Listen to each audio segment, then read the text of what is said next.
Hello, welcome to Cosmic Explorer, the interactive exhibit that teaches kids to express their curiosity while exploring the solar system. I'll give a brief overview of how this exhibit works.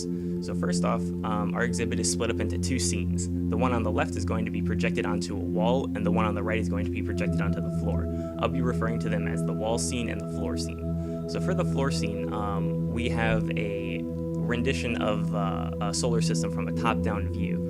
And the planets have been scaled up so that they're visible, but they rotate to scale with how they would rotate around in real life. So you can see Mercury is flying around the sun very quickly while Neptune is barely moving. Moving to the wall scene, the planets have been scaled up even more and they're stationary so that they're very easy to see and interact with. This particle trail is supposed to represent the hand for motion tracking, but right now the motion tracking is a little finicky, so instead I'll be using a mouse.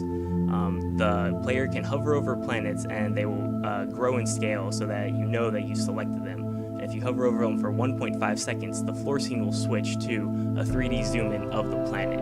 For Earth's, we have bump mapping and an atmosphere to it to make it even more realistic. And after a few seconds, the planet will zoom away and go back to the default floor scene.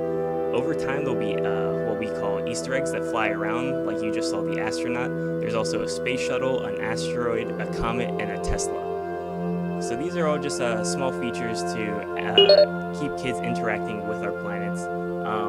If you press backspace and then hover over a planet, it will show a video instead. And these are some interactive assets that we want to have with our planets that we didn't have time to. So right now, Earth has the ISS that orbits around it. Mars has a Curiosity rover. Just stuff like that. So if a future team does want to take on this project, that would be a good place to start. All in all, that's a brief rundown of our project. It was a lot of fun. There are links to the GitHub in the comments. And yeah, that's it.